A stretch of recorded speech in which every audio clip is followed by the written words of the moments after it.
Chers téléspectateurs, nous nous excusons des désagréments liés aux soucis techniques durant le tournage de cet épisode. Notre équipe continue de travailler à vous offrir la meilleure expérience possible lors des prochains épisodes. Prenez votre temps, ne vous mariez pas vite.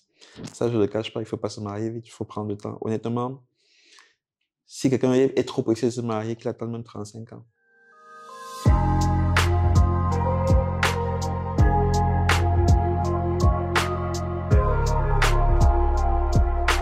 Bienvenue sur The Realness Podcast, votre safe space pour tous les sujets tabous autour des trentenaires et de ce qui les concerne. Aujourd'hui, on va toucher à un sujet qui intéresse beaucoup de personnes dans la trentaine en général. Il s'agit du mariage. Et la personne que j'ai choisi de m'accompagner aujourd'hui pour en parler n'est autre que mon ami Christian. Bienvenue sur le fauteuil de The Realness Podcast, Christian. Bonjour Inès, merci pour l'invitation. Écoute, je suis contente de t'avoir avec moi aujourd'hui. Plaisir partagé. J'espère que tu seras aussi à l'aise que d'habitude à te livrer sur le mariage et tout ce qu'il y a autour. Écoute, je vais essayer. Je ne promets rien, mais je vais faire au mieux. Voilà. Alors, moi, je te connais en tant que Choupinov, Kospinou et tout ce qui va avec. Mais c'est qui Christian Choupé? Alors, Christian Choupé, c'est un jeune quarantenaire, ouais. J'ai parlé comme ça, mais j'ai la quarantaine déjà. Marié depuis bientôt 9 ans. Père d'un petit, magnifique garçon que j'adore. Je crois que tout le monde sait que je l'adore. Qui travaille pour une entreprise, pour une multinationale, qui est très actif sur les réseaux sociaux. Ancien blogueur, ouais, ancien parce que je n'écris plus beaucoup. Et puis qui a des activités parallèles. Voilà, en gros. Un jeune Camerounais qui s'est débrouillé, comme on dit. Tu te bats, comme on dit au quartier. Exactement. Ok. Tu as parlé du mariage parce qu'on va rentrer dans le vif du sujet, notamment. Tu as dit que tu es marié depuis 9 ans. Oui. Mais avant d'en arriver à 9 ans, hein, ça fait déjà combien d'années que ta femme et toi, vous êtes ensemble? Alors je crois, puis si elle m'entend parler comme ça, réfléchir, je pense, allez, disons 2010 par là, donc ça fait 14-15 ans. 14-15 Oui, ans. 2010, je pense. Tu veux bien nous raconter votre rencontre? Alors, je crois que ça va étonner beaucoup, mais on s'est rencontrés sur les réseaux sociaux. Ah oui? Oui, ce qu'on appelait les réseaux sociaux à l'époque, en l'occurrence Hi5. Déjà à l'époque, j'étais quelqu'un qui voyageait beaucoup, donc j'étais tout le temps connecté forcément. Connecté beaucoup sur Internet, déconnecté beaucoup de la vie sociale parce que je n'étais pas au Cameroun. Donc, je passais beaucoup de temps sur Internet et c'est comme ça que je l'ai rencontré sur les forums. Ça ne nous rajeunit pas. Non. Surtout pas toi, en tout cas. Non, du tout. Mais qui a fait le premier pas? Alors, honnêtement, disons que ça a commencé comme une relation amicale. On était très proches. On était très proches. C'était quand les gens, si vous voyez mon épouse, elle vous demandez, mais qu'est-ce qu'elle a fait pour épouser ce gars? Parce qu'on est totalement différents. Elle est très grande. Moi, je suis court, hein. Mon épouse, elle est très grande. Et donc, elle me fascinait. Elle me fascine toujours. Mais je pensais que je n'étais pas son type de gars. Et je n'étais pas son type de gars. Soyons honnêtes, je pense que je ne cache rien en le disant. Et donc, forcément, sachant que je n'étais pas son type de gars, j'ai pas vraiment pu la draguer en frontal, mais bon, je me suis rapproché d'elle. On était très amis. Et sachant que me disant que je ne l'intéressais pas, je continuais ma vie de jeune cadre dynamique qui démarrait sa carrière avec les petites à gauche, à droite quand je pouvais, c'était pas facile. Et elle menait sa vie jusqu'au jour où elle s'est rendue compte qu'elle tenait plus à moi plus que ce qu'elle pensait. J'étais très surpris. Ah ouais? Oui. Oui, je lui dis tout le temps. Le premier jour, elle me dit je pense que tu as toi plus qu'il n'en faut. Je n'ai même pas hésité. J'ai dit écoute, ne perdons pas le temps. Allons valider ça tout de suite parce que demain, tu peux changer d'avis. Valider comment? Écoute, mon fils. Ok. Je ne veux pas que je donne les détails. Oui. Ok, je n'avais pas compris. Exactement. Et puis ça l'a fait marrer. J'ai dit non, mais écoute, moi, je suis sérieux parce que je comprends pas ton histoire là. Toi et moi, je te regarde, tu es bien, tu sais que je t'aime beaucoup. Mais sois honnête, je connais tes gars, je connais ton style de gars et je suis pas ton style de gars. Et d'ailleurs, je connaissais son gars aussi de l'époque. De l'époque, ouais. Je disais, pour qu'on soit sûr que tu as bien mûri tout ce que tu dis là, allons-y comme ça. Si après tu changes d'avis, c'est qu'au moins, bon voilà, j'aurais de bons souvenirs en me disant que ouais. Au moins, tu auras essayé. Non, au moins, j'aurais validé. Si tu changes d'avis après, bon, moi. Tu auras déjà obtenu ce que tu voulais. Non, pas ce que je voulais, mais bon. Puisque ce que je voulais en réalité, c'était vraiment être avec elle. Être avec elle. Tu as parlé de fascination tout à l'heure. Qu'est-ce qui te fascinait tant en elle? C'est quelqu'un qui a une forte personnalité, mais ça n'a pas changé. Elle a une forte personnalité. Et peut-être je vais m'avancer un peu, mais l'une des raisons pour lesquelles moi, à la base, je suis quelqu'un qui ne voulait pas se marier. Euh, je voulais avoir un enfant, mais j'étais dans un scénario où peut-être je vais en adopter un. Je pensais même pas à faire un enfant. Je me disais, bon, je vais adopter un enfant parce que je voulais vraiment être père, pas forcément biologique père. Mais c'est la seule femme avec qui je me suis dit à un moment, pourquoi pas? Simplement parce que l'une des raisons, au-delà de l'amour, parce que pour moi, l'amour dans un mariage, c'est pas forcément, il y a beaucoup trop d'éléments que les gens ne prennent pas en considération quand ils pensent au mariage, ils se disent que non, l'amour ça suffit, non, l'amour ça suffit pas. Pour le cas qui nous concerne, donc pour mon cas, c'est ça qu'on parle, je m'étais toujours dit que si je suis pas là, c'est typiquement la femme avec qui je sais que si j'ai des enfants ou bien si même je suis en difficulté, c'est la personne sur qui, quelle que soit la situation, elle saura gérer. Donc c'était vraiment pour moi le bras droit ou le pilier où je me suis dit que non, vraiment, cette femme-ci là, quelle que soit la situation qui puisse m'arriver ou arriver à nos enfants si on en a, je sais qu'elle elle va gérer. Donc franchement, c'était ça l'un des éléments.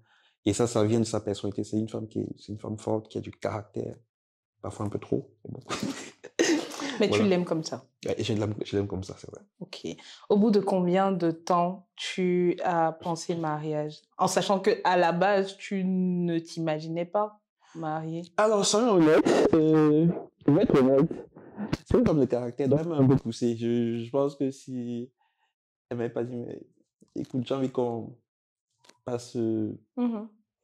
Parce que au moment où on se met ensemble, et sa position, c'est que je veux vraiment me poser et bâtir quelque chose.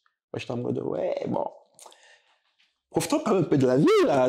Ça fait un bail quand même que j'attends de vivre seulement avec toi. Et donc, à un moment, j'ai senti qu'elle avait vraiment besoin de beaucoup plus que le fait d'être en couple. Et voilà. Et donc, je me suis forcé à faire, comme je disais, s'il fallait bien que j'épouse une personne, ça aurait été elle. Donc, du coup. Mais c'était au bout de combien d'années? On s'est rencontrés en 2008. On s'est mis ensemble en 2010, on s'est mariés en 2015. Donc, je te dis 2013 par là. Donc, peut-être après 3 ans. Mais du coup, quand tu as le déclic et que tu réalises que, OK, elle a besoin de beaucoup plus qu'une simple relation amoureuse et que peut-être c'est la seule façon de la garder auprès de toi, c'est quoi que tu entreprends? Comment tu fais pour en arriver à... Est-ce que tu la demandes en mariage officiellement ou... Non, écoute, j'ai fait une demande en mariage officielle. Hein, quand j'y pense, que c'était peut-être pas terrible, mais bon. Non, j'ai fait une demande en mariage officielle avec la bague et tout ça là.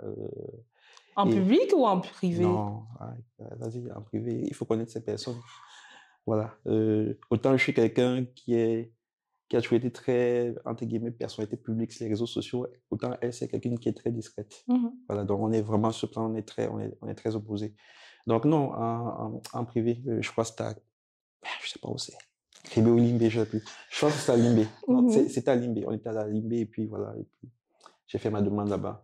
Et par la suite, naturellement, j'ai informé mes parents. Bon, de toute façon, on savait déjà que j'étais en couple avec elle, donc on la connaissait à la maison. Et j'ai informé mes parents qu'elle était, je vais l'épouser. Et donc, à partir de là, on a entamé les formalités qu'il faut aller faire le toquet, demander la liste, etc. Ok. Aujourd'hui, ça fait 9 ans que vous êtes mariés ensemble. Avec du recul, quelle idée tu te faisais du mariage quand tu partais, quand tu as décidé de la demander en mariage? Comment est-ce que tu voyais la chose? Alors, comment est-ce que je voyais la chose? Je pense que la première chose que je voyais, c'était que c'était l'occasion d'être tout le temps ensemble. Parce Mhm. que on était en couple, bon, elle était chez ses parents, bon, là, j'avais déjà un appartement, donc j'étais chez moi. Et sachant que je me déplaçais, je commençais à me déplacer beaucoup. À l'époque, je démarrais ma carrière. Je disais, quand j'étais là, quand j'étais au Cameroun, on ne passait pas forcément beaucoup de temps ensemble. Et ça m'embêtait parce que, bon, je suis là, d'ailleurs, je suis pas souvent beaucoup là, mais quand je suis là, on passe pas vraiment du temps ensemble. Et donc, pour moi, le premier point, c'était que on va passer beaucoup plus de temps ensemble. C'était Mhm. vraiment la première chose à laquelle j'ai pensé. Et tous les autres aspects, pour l'instant, ça me disait rien. Et j'étais d'autant plus, et c'était d'autant plus ça qui m'intéressait que je me rappelle à l'époque, quand on va voir ma marraine et qu'on lui dit on va se marier, il me pose la question avec le prêtre qui a d'ailleurs célébré le mariage finalement. Est-ce que vous avez vérifié si vous êtes capable, vous êtes compatible en termes de faire un enfant? Mhm. On a dit non, mais en réalité, ça ne nous intéresse pas. Ce qui nous intéresse, nous, c'est d'être ensemble, qu'on puisse faire des enfants ou pas. C'est pas ça le plus important pour nous, c'est qu'on va être ensemble et que si on a des enfants, tant mieux si on n'en a pas avec. Bon, moi, c'est ma position, les femmes. Elles disent tout ça, mais après. Donc, voilà, c'est. Voilà. Mhm. Euh, Quand donc vous débutez déjà les démarches, tu t'en vas voir ta marraine, on commence à tirer la sonnette d'alarme et tout, est-ce que à un moment donné, tu prends pas conseil, notamment, toi, tu as tes parents tu as grandi avec des parents qui sont mariés, Mhm. notamment. Est-ce que tu n'es pas allé prendre conseil sur comment est-ce que ça se passe, c'est quoi les réalités qui vont peut-être te rattraper par la suite? Honnêtement, non. D'ailleurs, je me rappelle quand tu poses la question, je me rappelle que l'une des raisons pour laquelle je voulais pas me marier, c'est parce que je regardais mes parents. Mes parents, ils ont fait jusqu'à ce que mon père décède il y a 2, 3 ans. Ils ont fait 35 ans, je sais pas moi, 38 ans, 37 ans de mariage, je sais plus à peu près. Mhm. Mais pourtant, quand je les regardais, j'avais pas envie de me marier. Je vois que c'était l'une des raisons pour lesquelles je ne voulais pas me marier. Parce que je me disais, bon, c'est pas mon père, il n'y avait pas de sujet de violence, bon, soyons clairs. Mais quand tu regardais la réalité du mariage, tu te disais, est-ce que j'ai envie De vivre ça. de vivre ça, de rester là avec quelqu'un pendant 10, 20, 30 ans? Je me disais non. Et donc, non, je ne suis pas allé prendre conseil. J'ai juste informé que voilà, bon. Après, les parents, ils donnent tous les conseils. Je m'appelle sur mon père et chaque fois que je pense à lui, il me disait toujours, un jour tu comprendras. Un jour j'ai compris. Il disait pas ce que tu allais comprendre, mais il a juste Il dit me disait un toujours, un jour jour tu tu comprendras. Il me comprendras. disait toujours, un jour tu comprendras. Un jour tu comprendras. Et Et puis, aujourd'hui, tu as et compris. puis un jour j'ai compris. Et j'ai compris, je me suis rappelé qu'il me disait qu'un jour tu comprendras. Ok, on reviendra là-dessus. Ok, essaye de nous emmener dans les préparatifs du mariage. Est-ce que tu t'impliques? Est-ce que c'est juste l'apanage de ta compagne ou alors ça t'intéresse quelque part aussi? Ah, écoute, dans le mariage, je ne cache pas, celui qui met la main à la poche, c'est l'homme. Donc, ça t'oblige un minimum à t'impliquer si tu veux pas que ça aille dans tous les sens. Le véritable challenge à l'époque, c'est que, comme je l'ai dit plusieurs fois, je me déplaçais beaucoup, donc forcément, il y a pas mal de choses, de discussions qui se faisaient à distance. Euh, Quand j'ai dit à mes parents que je voulais me marier, ils sont allés voir ses parents, non, j'étais même pas là. Et à partir de là, on a planifié le Tokeport, au Tokeport, j'étais là. Et à- euh, mon père était quelqu'un de très responsable. J'ai fait le détour pour venir à mon père. Mon père était quelqu'un de très responsable. Et je Mhm. pense que j'ai eu ce côté du doigt. En étant comme ça, j'ai vraiment pris sur moi de faire tout ce qu'il fallait en termes de préparatifs, de mobilisation des fonds, etc. pour que ça puisse se faire. Donc, mon implication était à distance, Mhm. mais j'étais là lorsqu'il a fallu faire le Tokeport. Lorsqu'on est à la liste, je me suis battu euh, pour rassembler tout ce qu'il fallait pour on puisse organiser. Dans ces phases-là, la phase de la dot, Mhm. c'est la responsabilité de l'homme parce que si tu impliques la femme, c'est comme si elle-même, Elle se dotait. elle se dotait. Ben, naturellement, tout ce que moi je lui demandais et tout ce que j'attendais d'elle, et je savais que je pouvais compter sur elle dessus parce que lui, c'est quelqu'un qui est fort, une forte personnalité, c'était que on soit dans quand même quelque chose de raisonnable. Mhm. On était jeunes, on était relativement jeunes dans tous les cas. Et donc, il était quand même question que ça ne dépende pas des proportions qui allaient quand même nous mettre en difficulté financièrement. Donc, sur ce point-là, ça a été quand même relativement cadré. Donc, ça s'est fait. Par la suite, on a organisé le mariage on organise le mariage ensemble. Moi, mon approche, c'est que le mariage, c'est pour la femme, mais honnêtement, l'idée, c'était qu'on aille dans ce qui allait lui faire plaisir, qu'elle arranger. Donc, moi, je n'ai pas de préférence de couleur, de style, etc. Mais les femmes sont souvent quand même Très minutieuses. très minutieuses sur un certain nombre de détails. Donc, voilà, moi, tout ce que j'ai resté à mode, il faut quand même qu'en termes de budget, toujours, on reste quand même relativement raisonnable, sachant quand même qu'au final, le plus important, c'était que ce soit comme elle voulait, parce que le mot mariage est souvent là pour faire la photo. Donc, tout ce que tu as fait, c'est de ne pas te blesser en temps. Enfin, tu peux te blesser, mais si c'est sur le torse, ça va pas sur le visage, parce que pour les photos, etc., tu peux avoir des problèmes quand même. Donc, en gros, c'était un peu ça, moi, en termes d'implication. Ok. Les gens disent souvent que le mariage, c'est comme le meilleur jour de leur vie. Est-ce que c'est comme ça que toi, tu l'as vécu? J'ai dit toujours que le mariage, ouais, c'est le seul examen où on te donne le diplôme avant que tu le composes. C'est pas par hasard. Si on devait composer avant de donner le diplôme aux gens, il y a plein de gens qui n'allaient jamais se marier parce qu'ils allaient échouer entre temps et puis ils allaient se dire, donc pour que tu ne fuis pas, on te dit, tiens, voilà le papier. Maintenant, vas-y, va vivre le mariage. Parce que si on te dit, enfin, essaye d'abord le mariage, après tu viens te marier, je pense que la situation ne serait pas la même. Il y a plein de mariages qui ne seraient pas faits. Peut-être à raison, hein, parce que c'est pas mauvais si vous vous rendez compte rapidement que ça ne peut pas le faire, mais le fait d'être marié, d'avoir signé un papier, vous oblige quand même à faire beaucoup plus d'efforts que si vous étiez dans une relation de couple normal, simple, oui, sans voilà, engagement. sans engagement. Ça fait quand même que bon, chacun se dit, oui, c'est pas comme si je vais dire, ok, vas-y, je me tire, je vais chez moi, j'ai pas un tout. Il y a quand même, ça vous impose un million vous êtes obligé quand même de. Vous savez que si vous séparez, c'est que franchement, vous estimez que ça ne valait pas la peine. Le fait d'être marié, quand même, ça force un peu ça. Et c'est bon comme c'est pas bon, selon les cas. Bah, je dis, mes parents, ils ont fait plus de 30 ans de mariage. Il y a d'autres qui ont fait 2 ans de mariage, qui ont fait 6 mois de mariage, vraiment. Mais tu comprends que s'ils n'étaient pas mariés, de toute façon, la fin aurait été beaucoup plus rapide que ça. Et quand tu discutes, même moi, pour avoir soit écouté ma mère parler ou bien, tu comprends que c'est vraiment parce qu'elles étaient mariées quand même qu'elles sont restées dans le mariage parce que de se dire, flemme, je vais devoir me séparer. Rien que ça, rien que l'effort que ça te demande intellectuellement, je te dis, bon. Et puis, c'est pas comme si, bon, dans certains cas, c'est pas comme si le gars ou enfin, l'homme ou bien la femme, c'est des monstres, c'est ce truc à un moment. Et puis, bon, vous forcez un peu. Et quand vous arrêtez vraiment, c'est que ça veut dire que. Vous êtes Alors que quand on est juste en couple, un mot mal placé, tout ça, là, tu te poses, mais est-ce que, surtout qu'il y a une petite à côté là, ou bien il y a un mignon gars là-bas qui est en train de faire les yeux, est-ce que je suis obligé de rester dans cette relation? Et quand vous êtes marié, tu reconsidères un peu quand même tout ça. Ok. Là, vous êtes déjà marié.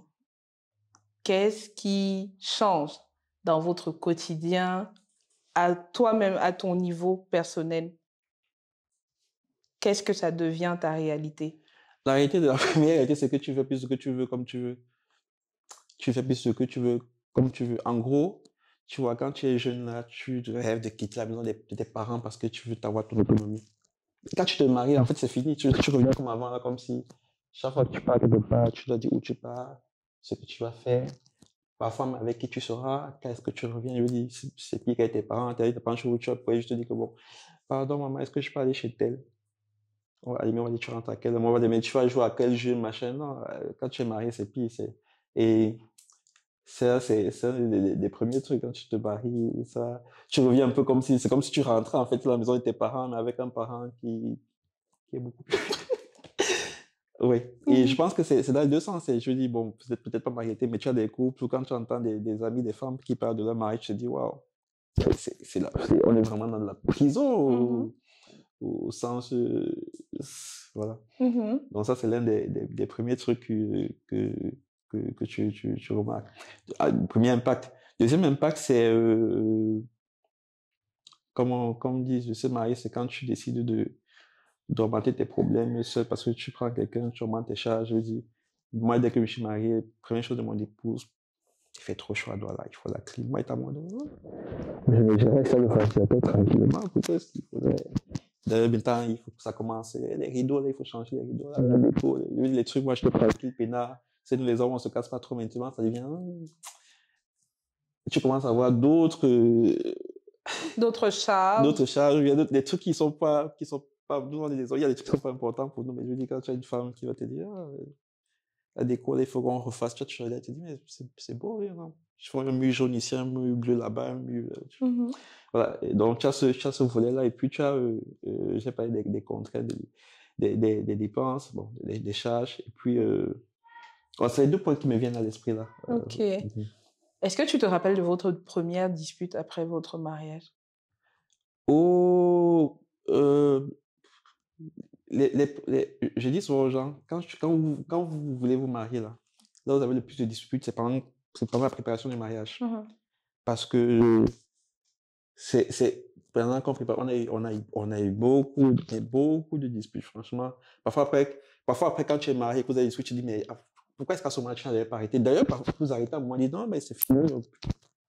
Voilà, bon. C'est un moment qui est très challengeant parce que il y a beaucoup de sujets à traiter, dont certains qui impliquent la famille. Ça fait que les nerfs sont mis à rude épreuve. Mhm. Donc, moi, je me souviens, pendant ce moment, on a eu beaucoup de disputes quand on avait fait la catéchèse du mariage. Franchement, on a eu des disputes.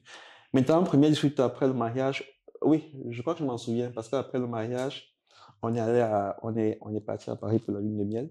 Et donc, on s'est disputé là-bas, quoi. Dans une petite chambre, vous êtes quelque part, donc voilà. Mais c'est là, vous êtes dans le mariage, là. Mhm. Tu sors, tu sais que tu sors, tu es fâché, mais tu vas aller nulle part, tu vas revenir, c'est le mariage. Donc, Donc, ok, là, justement, il y a le poids du mariage qui fait en sorte que tu saches que tu ne peux aller nulle part. Comment tu gères cette première dispute?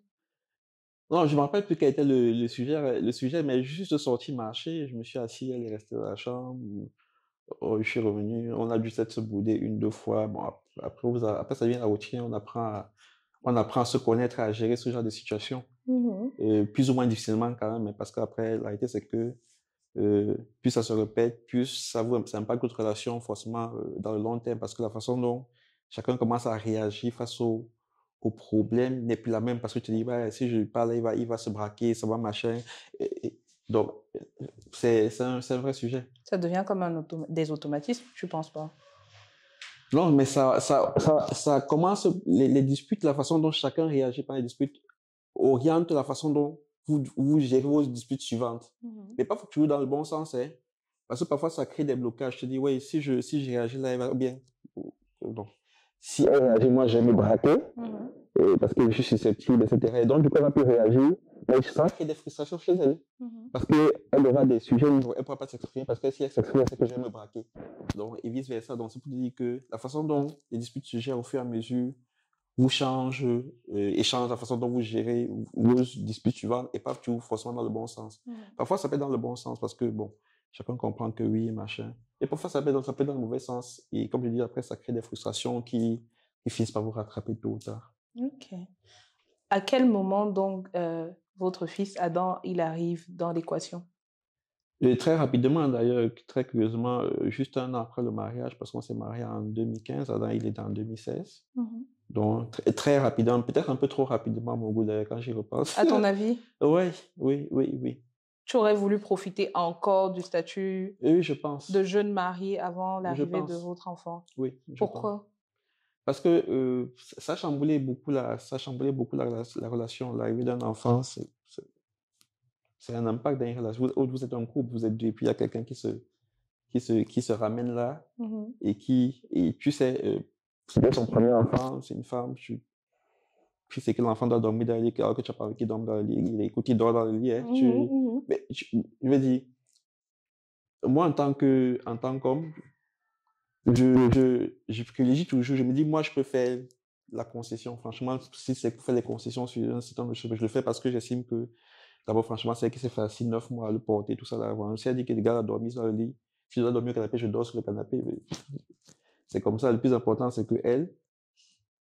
Donc, l'enfant, il a été une grosse équation. Il a été un élément perturbateur dans la relation, mais pendant longtemps. Pendant longtemps, mais lui, il est un peu plus grand. Parce que je me rappelle parfois, tu as envie de faire un voyage à deux, et vous planifiez le truc à deux, parce que tu t'es appelé que oui, chaque fois qu'on fait un voyage, il faut qu'il soit là. Et quand il est là, en fait, tu ne profites pas parce que toi, tu t'occupes de l'enfant. Parce qu'en réalité, comme je dis, bon, il faut que Elle avait l'enfant tout le temps, il faut qu'elle se repose. Donc, du coup, quand vous allez avec l'enfant, mais toi, tu fais du babysitting en réalité.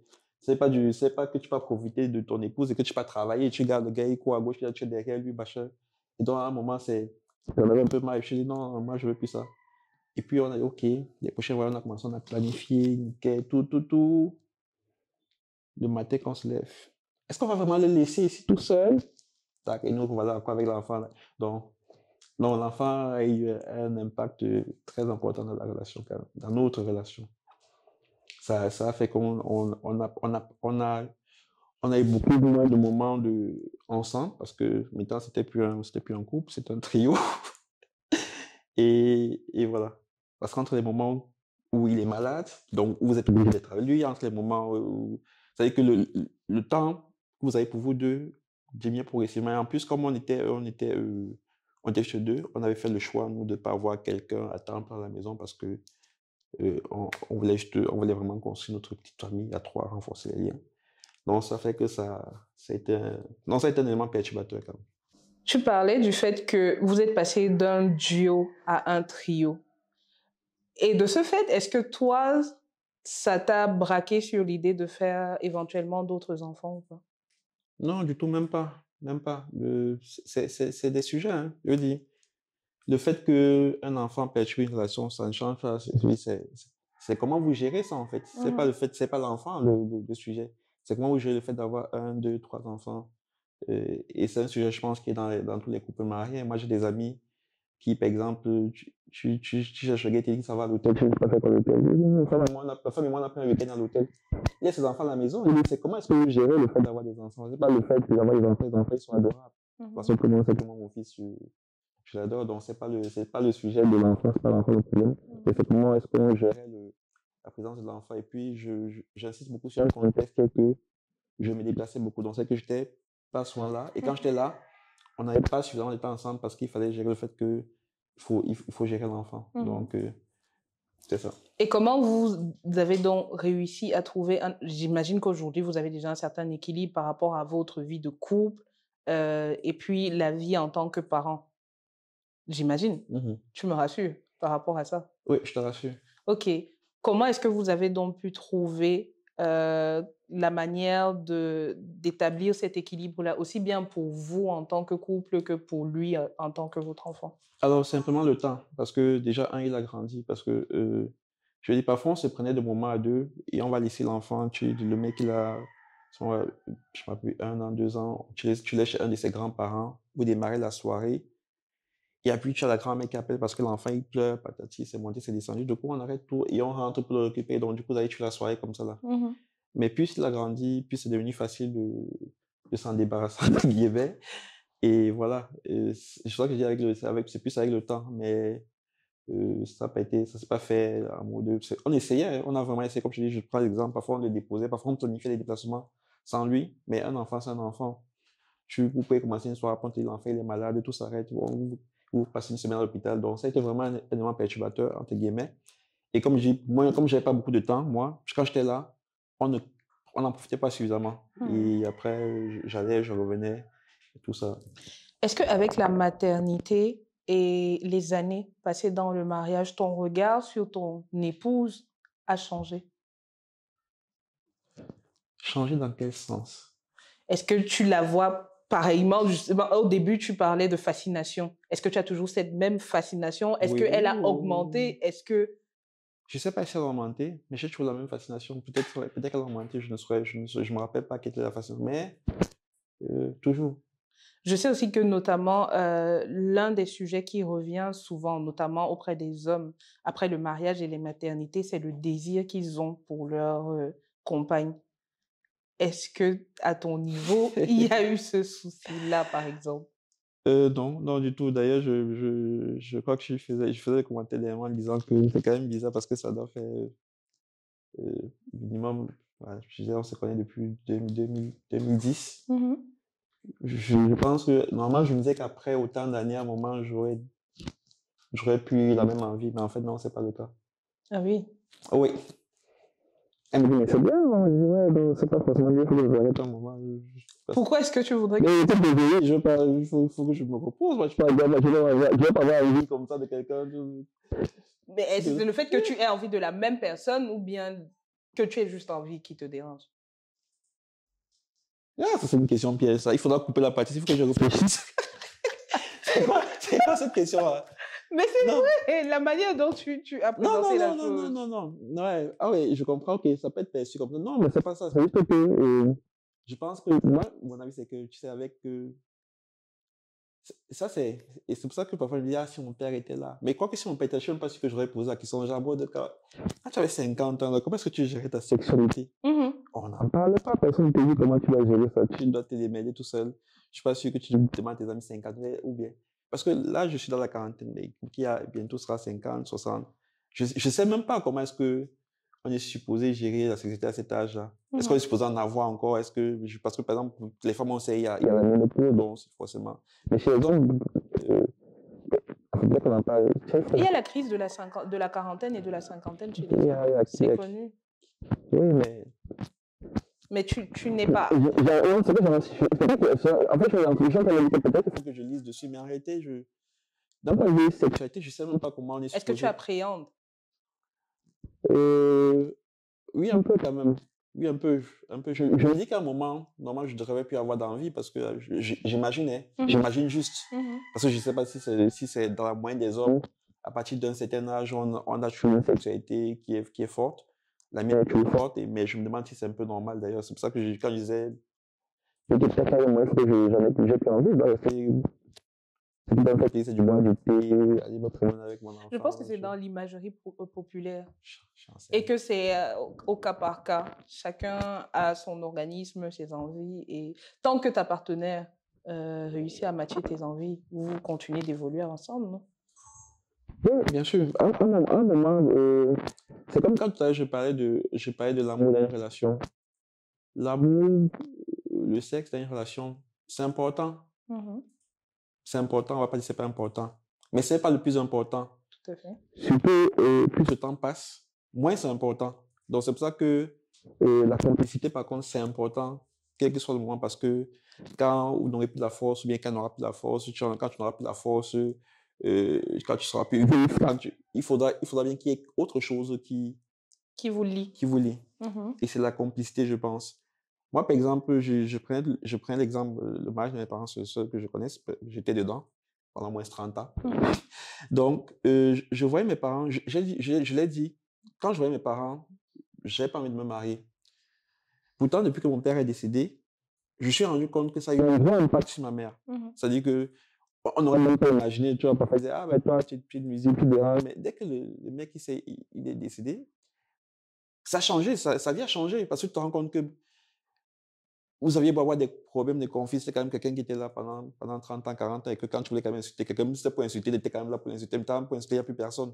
Pour rire, il n'y a plus personne. Pour faire il n'y a plus personne, et tu comprends qu'en fait, il y avait quand même en réalité une complicité qui aujourd'hui a un impact parce qu'il n'est plus là et qu'il n'y a personne d'autre qui pourra remplacer ça. On n'est que des enfants, il a ses amis, mais ce sera pas, c'est pas son mari, il avait ses avantages, il avait ses défauts.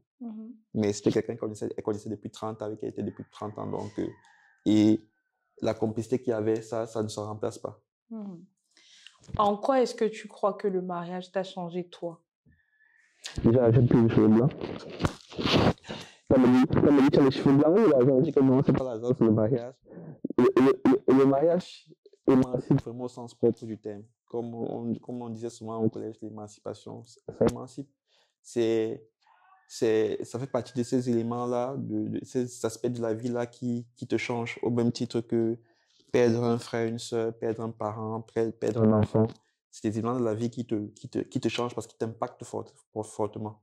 Donc moi, c'est mon avis dessus. Je pense que le fait d'être marié, comme je dis encore, si j'aurais pas été marié, il y a plein de choses que j'aurais faites différemment ou que j'aurais pas fait, j'en sais rien. Mais le fait d'être marié m'a quand même, par exemple, relativement discipliné. C'est que quand tu es marié, quel que soit ce que tu vas faire, tu te rappelles que tu es marié et que c'est un élément à prendre en compte.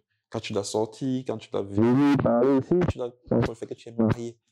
Je ne serais pas marié, je pense que peut-être je parlerais différemment, mais je suis marié, il faut que je prenne ça en considération. Ok.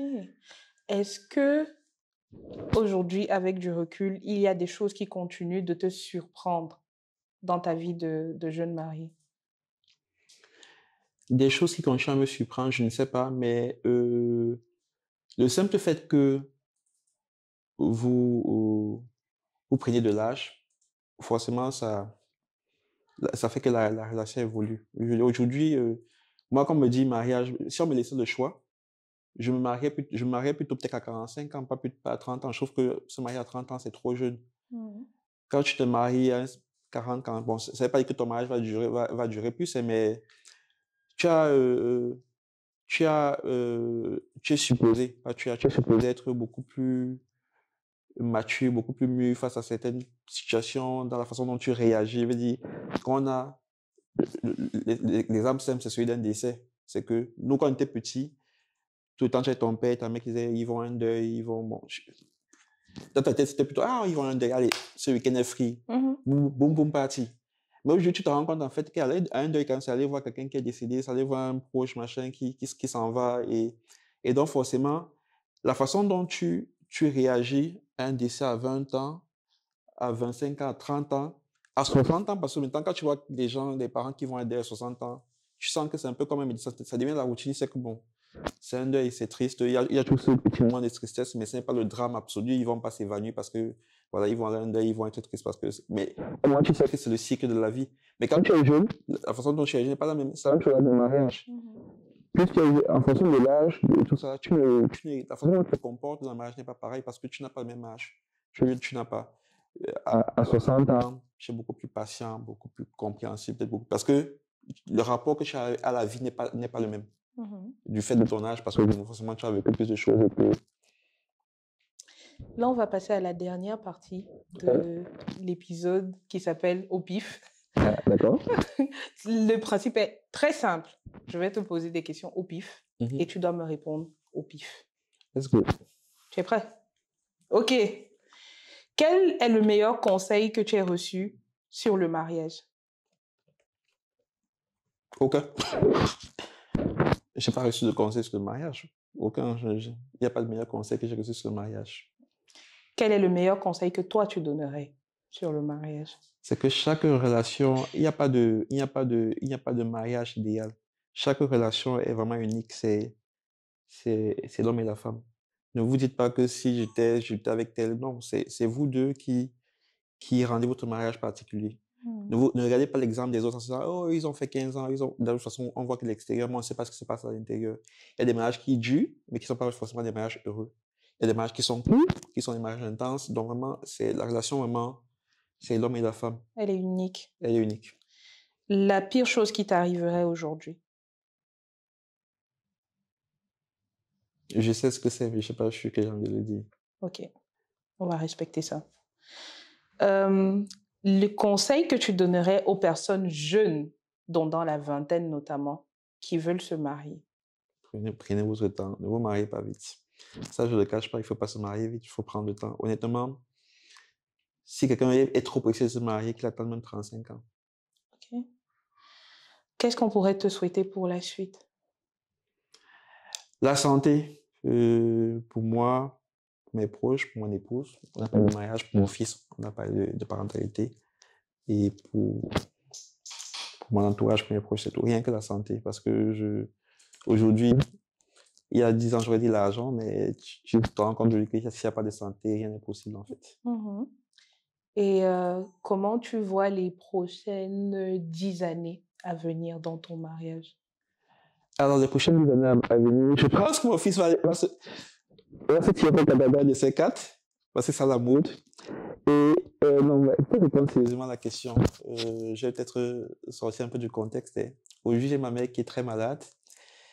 Et quand j'aurais dit que tu es très malade, mais chaque 4 enfants, moi, j'en ai qu'un seul. De la façon dont je dois appréhender les années qui arrivent n'est pas la même parce que chacun son enfant, ça veut dire que le mec va vivre sa vie et que si je suis malade, je n'ai pas dit, je ne sais pas où il sera dans 10 ans, et je suis en train de mourir, il faut que tu t'occupes de moi. Non, il faut que je commence à préparer une vie je devrais être à minima autonome, me débrouiller. J'ai rigolé avec les amis en disant que je vais commencer à me chercher des amis qui sont beaucoup plus jeunes, comme ça, quand j'aurai 60 ans, ils auront 40 ans, et puis qu'il faudra m'amener à l'hôpital, je vais les appeler, que viens m'amener à l'hôpital, ils sont beaucoup plus jeunes, ils ont encore l'énergie. Parce que mon fils, je sais pas où il sera, ce qu'il sera devenu, je ne sais pas si c'est encore là, parce qu'on est dans un monde où ça va très vite. Est-ce que ça t'attriste? Non, c'est le cycle de la vie. Ok. C'est sur ces belles paroles qu'on va achever notre épisode sur le mariage, ses réalités et toute la face cachée derrière. Je te remercie beaucoup de m'avoir rejoint sur le canapé de The Realness Podcast. J'espère qu'on pourra continuer la discussion ensemble, hein, avec ma communauté notamment. Bien sûr, surtout que le canapé est hyper confortable, donc ça. Je vais rentrer avec. J'espère aussi. Une fois de plus, merci de m'avoir rejoint aujourd'hui et à très bientôt pour les prochains épisodes de The Realness Podcast.